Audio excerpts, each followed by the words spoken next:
Welcome, welcome, welcome. I want to say thank you to everybody joining us for our continuing series where we talk to reporters, professors, writers, activists, anybody who's educated on the state of America today.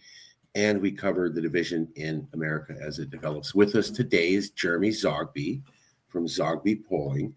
They recently did a poll on division in America, and I found that they did some kind of startling results. Initially, it was this poll right here from Was Last Tuesday Night a Major Turning Point by John Zogby Strategies on March 7th at 2025. The major findings were, are Americans coming together or are they drifting apart? Americans say drifting apart or are undecided was 75%. Americans saying that we're coming together was no more than 25%. Democratic voters saying that we're drifting apart was at 78%, and independent voters drifting apart was at 65%. Am I getting those numbers right? Have I said anything wrong about what the poll was talking about? Well, I'm a pollster, and so I'm going to nitpick data. Please. I'd say you're mostly Fair there. enough. The only thing I wouldn't do in this case is combine those undecided with Okay. with those drifting. Now, I understand why you're saying that. In some contexts, where the nature of a question is related to action. Those undecided not taking action. I can see maybe combining, but in this case, we're asking whether voters think that Americans are coming together or drifting apart. Those undecided really just don't know because they're more than likely not following. Okay. But that doesn't take away from the fact that those who actually said they feel that Americans are drifting apart amount to 59%. That's almost 3 of 5 voters who say America is coming apart. The social fabric is coming apart at the seams. And that's no surprise. What we just did is we put numbers to it. And now the public can see exactly where voters stand on that. And I think you said drifting apart was 59% of voters. Yes. And then, but the other numbers, like what was the percentage, the Democratic percentage of voters who thought the country was drifting apart was very high. That I think that was. Yeah, that's 70. That's over 3. That's over 3 and 4 Democrats. So I shouldn't have merged drifting apart or undecided, but drifting apart's 59%, which is close to 60%. It is fair to say that only 25% of Americans said, I definitely feel we're coming together. Like you're asking me, and I feel strongly about Americans coming together was no more than 1/4 of the country.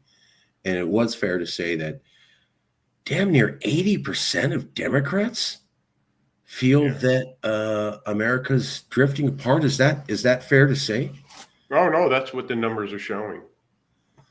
Why do you think it's so high a percentage of Democrats? Or, well, can you say, I know we need to stick to the numbers. Is there anything in the numbers that would give you an indication of what? Yeah, well, it's definitely partisanship. If I had asked this question, I'm comfortable saying I'm not a gambling man by any stretch of the imagination, but I'm comfortable saying that if I had asked this question, say, during the Biden administration, you'd see the dynamic in reverse. More Democrats would be saying we're coming together, and far more Republicans would be saying we're drifting apart. The point is that it's just another way of highlighting this hyperpartisanship and this hyperpolarization and this unfortunate reality that we have alternate realities when we slice and dice the public. But yeah, I mean, I'm pretty comfortable in dropping $40 on the roulette table to say that it would have been in reverse in 2023 or 2022, or towards the end of the Biden admin. But the key here is, let's not forget about the unaffiliated voters, the independent voters, as we call them. And they're an interesting group of people. And they don't, by definition, they don't want to take sides and identify or register with either of the two major parties. And so I often look to them as a bellwether for that reason. Think of them as not aligning with a camp and kind of just stepping back and watching. And, if you drill down by those who identify as independent voters, it's 65% of them think that the nation is drifting apart. And so they're really the ones to watch.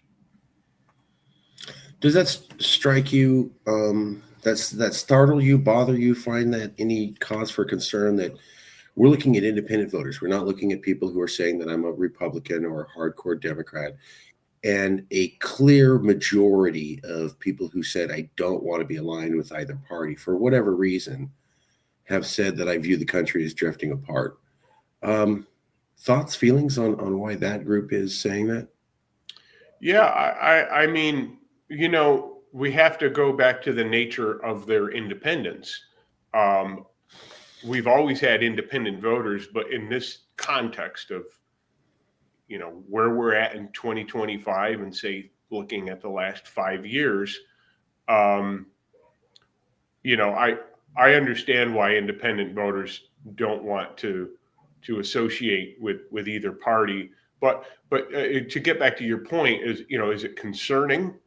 Yes, it's concerning, because again, you can see them as the bellwether group. You watch the independent voters, and if they're telling us from their vantage point that they feel the nation is drifting apart, we should be listening to them, because they already didn't want to take a side with a camp and register with a party. And so that that position of being independent, you listen to that group, and that group is telling us something. They're telling us something very important. I don't know how much you can talk about this, but this survey was taken right after Trump's speech, I think, to Congress. Or around there. It was. I'm looking at the information here, my data table, and this fielded February 28th and the 1st, and we were done March 1st. It was right before the joint Congress speech. Okay. Could I ask you about your observations of the joint Congress speech and how it may relate to this poll? Yeah, I mean, this data is just the numerical representation of what we saw, and that's no surprise, as far as what happened was really a deep division. That's what I was getting at. I know you got to stay close to the data, but I was watching part of the show with you and your dad going over this, and it was very clear a connection between what I'm not saying that there's a causality, but there was very clear. This poll comes out showing these numbers, and then we all watch a massive political divisive event on television live. I mean, everybody thought that Trump's speech to Congress and the Democrat reaction to it was highly divisive, that both of them had done that. And I just find it interesting and telling that happens right around the time of this poll. I mean, people are saying a majority of Americans, clear majority of Americans, and a clear majority of progressives are saying this country's drifting apart. And then, in my opinion, not to put words in your mouth, in my opinion, we literally then watched it on television. Say that again. In your opinion, what with television? We literally then watched it on television. Mm-hmm. So we have this survey showing Americans are drifting apart. A majority of Americans feel that. A majority of Democrats, a majority of independents. And then we watch Trump's speech to Congress where he's saying, no matter what I do, I'm always going to be the bad guy. And then we watch how the Democrats can't clap for anything that he does. So to me, that was a joint spectacle on neither side's really willing to do anything with the other side. It was really a lot of division coming from both sides, and I just find it telling it happens right around the time of this poll. Yeah. I mean, I would also, I'm looking at the data, and one thing that really jumps out is I want to look at this by age. Yeah. Age is always an important angle. And so when I'm looking at here, 4 distinct age cohorts, 18 to 29 years old, those are Generation Z and your youngest millennials. The next cohort, 30 to 44, those are bona fide millennials. 45 to 64 are basically your Generation X, a little bit of your youngest baby boomer. And then 65 and older are by and large baby boomers, with some of the still previous generation. Some call them the greatest generation mixed in there, but they're becoming harder and harder to find. So I lay that out because these age cohorts neatly align with the 4 distinct populist generations, and we get a different view here. The older you go, the more likely they are to see that the nation is drifting apart. That's most stark with those who are older than 65, where 64% of that oldest cohort say the country is drifting apart. Only 20% of them say that it's coming together. And then you go to the radical and the youngest, and the 18 to 29 cohort, and 48, half, say that we're drifting apart. And interestingly enough, 39% think that we're coming together. And so what's driving that is Donald Trump has been doing very well, especially if you compare his performance among the 18 to 29 cohort, say back in 2016, where Hillary was clearly the favorite. Now this age cohort has swung for Trump. And I think a lot of it has to do with his approach to, he's getting bashed in the legacy media, but in the new media, that is podcasts and social media, he's doing a lot better. Of course, Elon Musk helps that with X, but that tells us that actually those under 30 are higher on Trump. But what that also tells us is that there's a difference of perception with older voters versus young voters. Older voters kind of tells me, this data, that they think this country is going to hell in a handbasket, and that the under 30, surprisingly, are for now a little bit hopeful. I would say a little bit more hopeful. Sure, a little bit, but we're still looking at 50% of the young people and 2/3 of the elderly are saying that this is drifting apart. Those aren't, I wouldn't find those reassuring numbers for thinking that the American project's in good shape. Half of the youth aren't sure, and 2/3 of the people who would be in a position to know, who had seen America working normally for generations and decades, and now are saying what we're watching, are disturbed. Any other interesting tidbits from this survey that you could share with us, if at all? Yeah, and then another thing, and I'm still trying to wrap my head around this, is the race demographic. And just to make things easier to consume, because we capture white and black and Hispanic and Asian, and then we have other. And the reason we do that is because we can't go too much into the weeds of a national survey of 1,000 voters. But when I break it down, when I recode those and I break it down by white and not white, there's an interesting dynamic here. White and non-white are are in agreement. There's really no difference in the data. But what surprised me is that 60% of not whites say that the country is drifting apart, and a quarter say that it's coming together. And so, and then the same thing with whites. 25% say it's coming together. 59% say that it's drifting apart. So they're in agreement essentially. Wow, that's fascinating. So, well, there's some change with the age shifting, but you can still see a lot of support for the idea that America's drifting apart.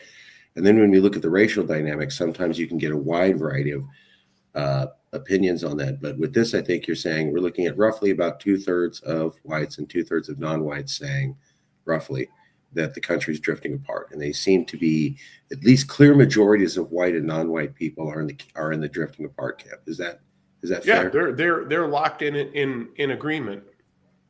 Interesting. Okay. Any other factoids, or have we dug out all the precious minerals from this mine? Yeah, I mean, again, this this is actually no, because right, the whole reason that you reached out to me after tuning into my podcast. Thank you, by the way, for tuning into my podcast. You guys always do some good info. Was the next question, which I think is what you wanted to talk about. Oh, was yeah. The likelihood question on secession. And we asked this. I mean, look, why do we ask this question? Because I'm a historian. My dad, who founded the Zogby poll, my dad's a historian. And when you study American history, there is this event that happened in 1860 that a lot had to do with secession. And so we naturally want to know, is it still among us? Right. So that question, a simple, straightforward question, and we've been tracking this for over a decade, by the way. How likely is it that a state or a group of states could leave the Union and go their own way? I wanted to use everyday common language, and I put it on a Likert scale of likelihood: very likely, somewhat likely, not too likely, not likely at all. We'll combine those for just likely and not likely. And 28% say that they see likelihood of that happening in the future. 58% say that they don't. Right. And so I'll just leave it there without drilling on too much data. I mean, I'll get into more, but let's start with that baseline. Yeah. So how likely is it that a state could leave the Union? Only 29% say so, but at least that's a quarter, close to 30%. 58% say unlikely. True. What I found interesting was the race variations. Yeah. And the age variations. So, and then they even have a quote from the show. So not only is this a young, old thing, it's also a white, non-white thing. And the implications of that are boundless. Specifically, we're looking at young voters, 18 to 29, 41% supported. With Hispanic voters, it's 51%. African-American voters, 39%. But with white voters, it's only 21%. Mm-hmm. And so you can see that there's almost a doubling or more of support for secession when we go from white to African-American or Hispanic. I understand that in America, that looks more like an even picture, but in a place like California, where Latinos are the dominant majority and minorities are 2/3 of the population, that seems interesting. Any more thoughts you could give about the age and racial breakdown of that particular question? Yeah, I mean, I set us up in the previous question to go into the age and the race on the coming together, drifting apart. But here, now we take it to the next step. All right, well, what does all that mean, right? So I didn't want to leave our listeners and our data analysts here hanging by just asking voters, are we drifting apart or are we coming together? We establish that baseline and then we take it to the next level. All right, well, basically, to what degree do you think that coming together or breaking apart is going to manifest? And that's the purpose of this question. And so, as you correctly pointed out, when you drill down by race, there's two completely different perspectives.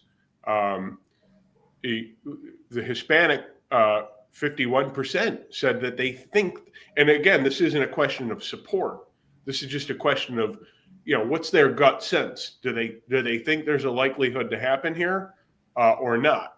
And that's what we're trying to gauge. And 51% of Hispanics tell us that they think there is a likelihood.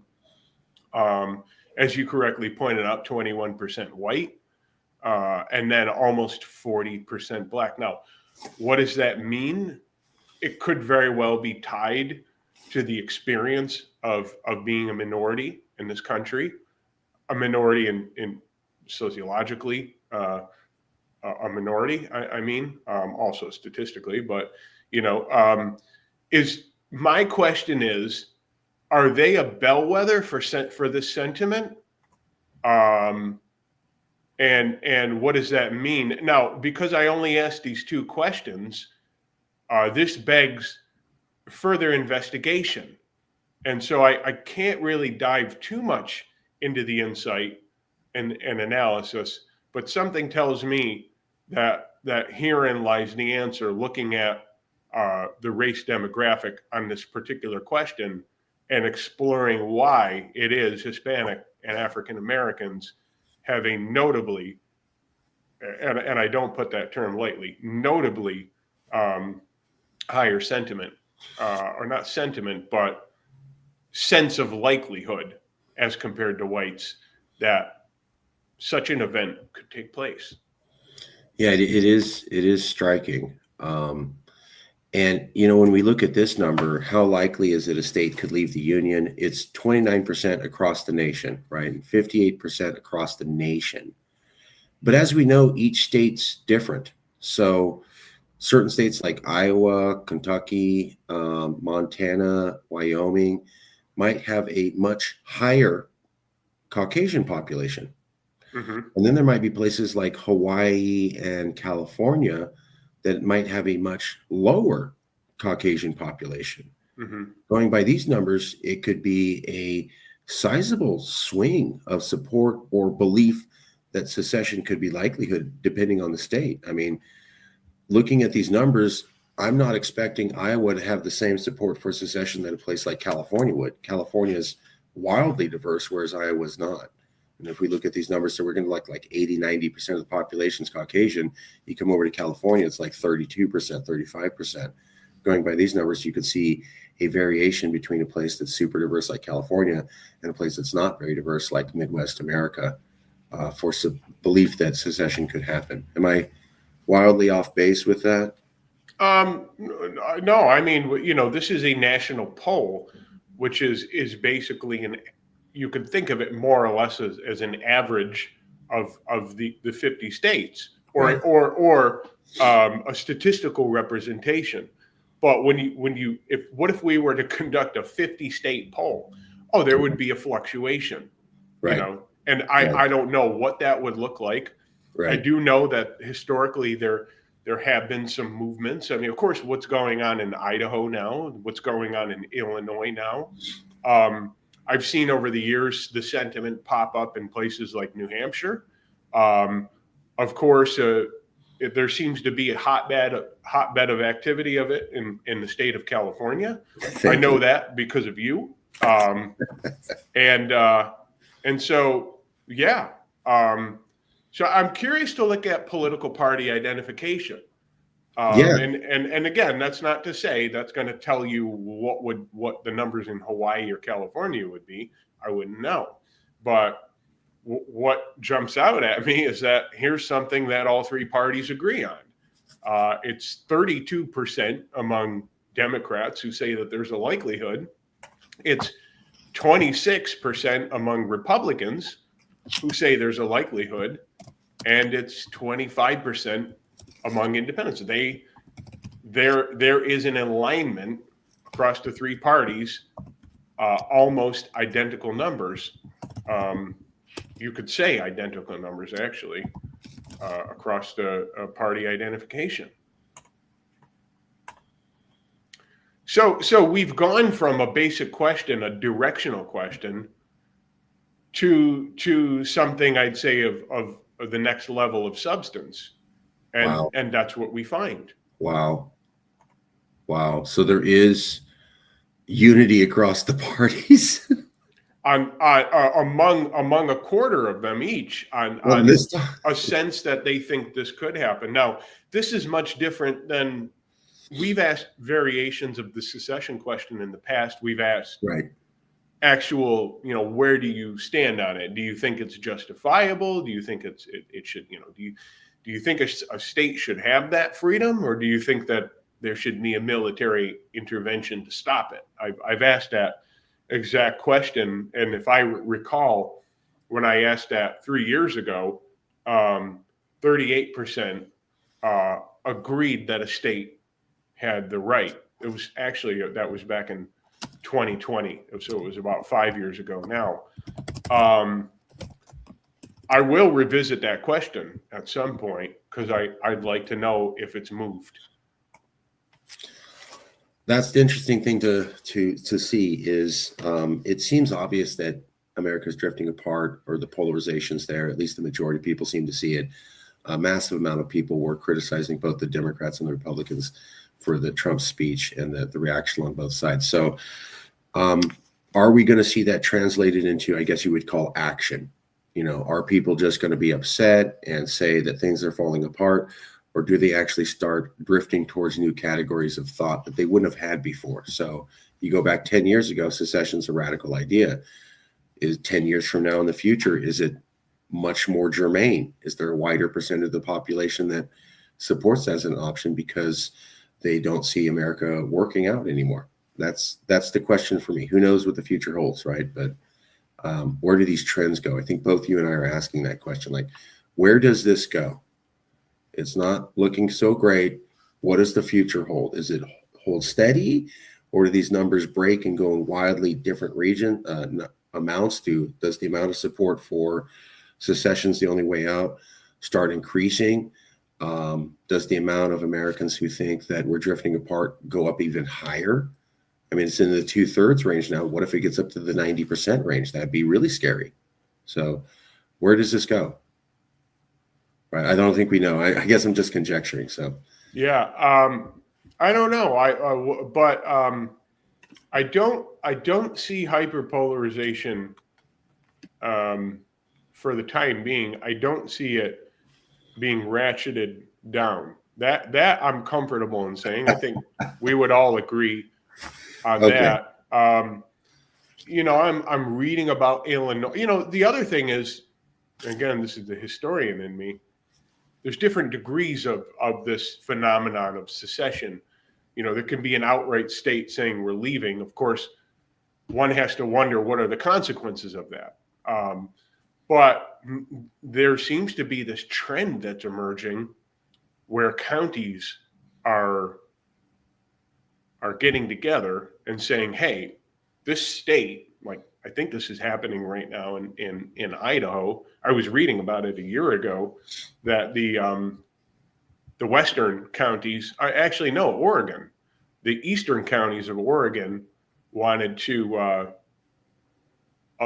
join with Idaho. And there is something in the Constitution that does allow for that process. And then lo and behold, I believe now that similar talk is happening in Illinois, and that some of those more southern counties are talking about joining up with Kentucky.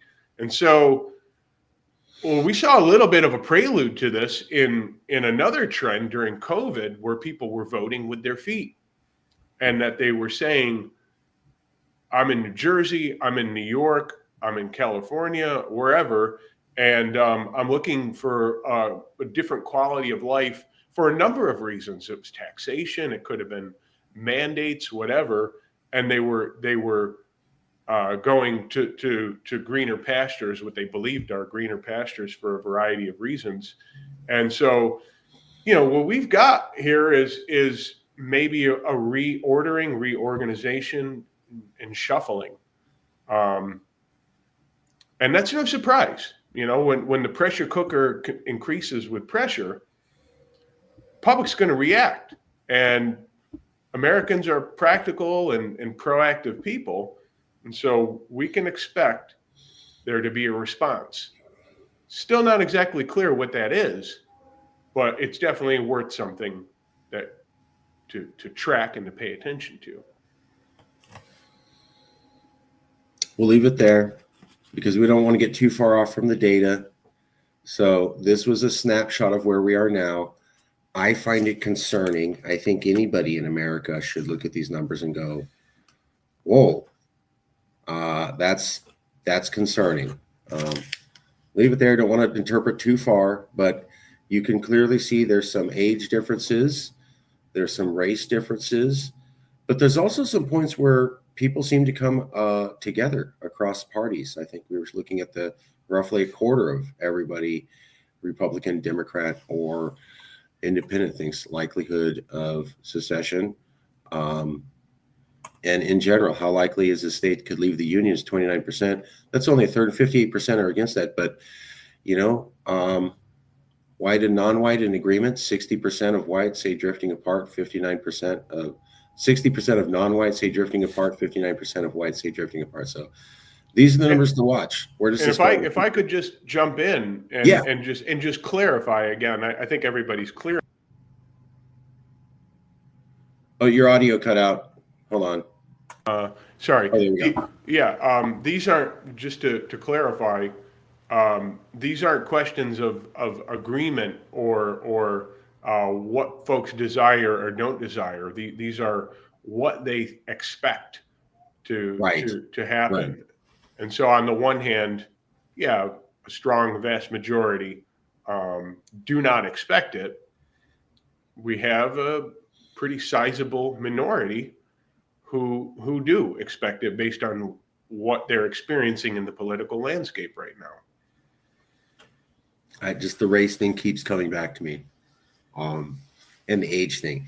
The people who are elderly, the people who have lived through generations of America for decades, who've seen it working from, the great heyday of the 60s and 70s, maybe even during the Reagan era. And they're around now and they're going, wow, clearly the majority of them are saying it's not going well. And then when you look at non-white people, they're don't seem to be buying into the long-term viability of the American project either. So that's my interpretation, looking at the data, things that startled me. Any other nuggets that we're missing? Nuggets in the mind? I'll just say that, the upfront question, the elderly, much more of them saw the country drifting apart. The younger didn't. And then the results flipped when we talked to something as drastic and what's usually considered hands off. I'm looking at the 65 plus on the likelihood of secession question, and 15% see a likelihood. What that tells me is boomers and people older can't fathom that. These people grew up religiously every day, pledging allegiance to the flag. They can't necessarily see in America that in which that scenario plays out. But then you go to the younger, and it's up to 41% see a likelihood, and those who are under 30 only know hyperpolarization.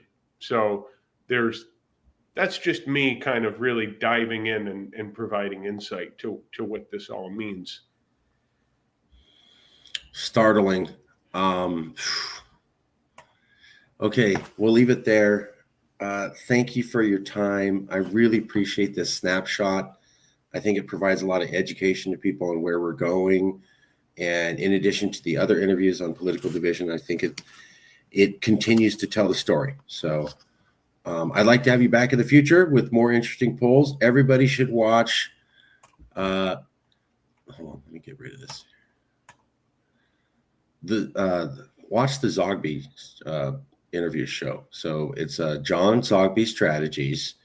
Was last Tuesday night a major turning point.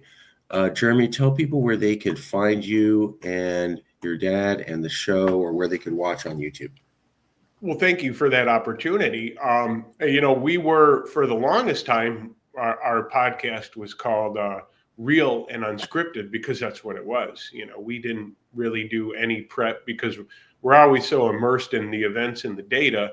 We would just get on. And then we decided, you know what, let's rebrand. And so the new title of this podcast is Real Polling in Real Time with Zogby. And so you can find this on Spotify, SoundCloud, YouTube. You go to our website, johnzogbystrategies.com, and look for the podcast button at the top. I would encourage that folks who don't get this podcast just to simply go to the contact page and hit subscribe, enter your email, and you'll get it delivered to your inbox pretty much on a weekly basis. But yeah, I mean, we're doing new monthly polling, and we have quite a unique take. The Zogby poll has been around for 40 years, and we pride ourselves on asking the questions that other pollsters don't ask, and we're independent. We don't align with any party, and so that's why you should listen to the Zogby poll and check out our podcast. I greatly appreciate it. And if you're a fan of the West Wing show, a very famous political TV show, and you want to know about Zogby Strategies, Zogby polling is mentioned routinely in this TV series West Wing with great fanfare. So a little bit of historical context. Very reputable polling agency. They've been around a long time, and they're continuing to call it, and very independent. I've been watching the show. I've known Jeremy for a couple of years.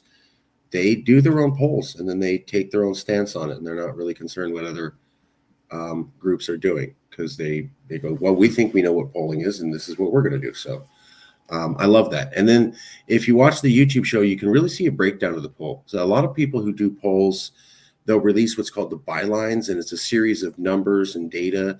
And if you're good at reading poll, that's great. But Jeremy and his dad will break it down and make it easy for anybody to digest what the poll's really getting at. And I find that very valuable if you watch that on their YouTube show. So Real Polling in Real Time with Zogby on YouTube, or type that in on Google, Real Polling in Real Time with Zogby, or you can go to johnzogbystrategies.com. That's the company, and they have links to social media and other things that they do there. Wonderful. Thank you so much, Marcus. Thanks for coming out. I will invite you again. I really appreciate this. I love every time we talk. And you do a good job with analysis, I have to say. One, as you alluded to, we like to teach the public how to read polls. We actually believe that the country would be better off if we all knew how to read polls. That's another topic for another time that we could get into. I'll have you on, and we'll talk about how people need to be poll literate. Yes, yeah, and then check out my dad's latest book, Beyond the Horse Race, and that's how you can learn how to do that. And don't be fooled by the headlines. Just like you wouldn't click on a headline or just run with the narrative of the headline. You got to look beyond it. We do the same with polling. Thank you. Yes. A lot of people just go with the headline and they don't read the story. Jeremy here is pointing out that polling has the same nefarious trap. You need to read into the poll to really understand what it's saying, not just the top line. And they do that. So I've learned a lot about polling and how to think about polls and how to read polls and how to interpret them from watching the show for the last 2.5 years. And I recommend you do the same thing. This is the new title. I was there when they were real and unscripted. Now it's Real Polling in Real Time with Zogby. Check it out on YouTube. I promise you'll find it educational. All right. Awesome. Thank you so much, Marcus. Thanks for coming out. I'll talk to you soon. Take care. Okay. Bye.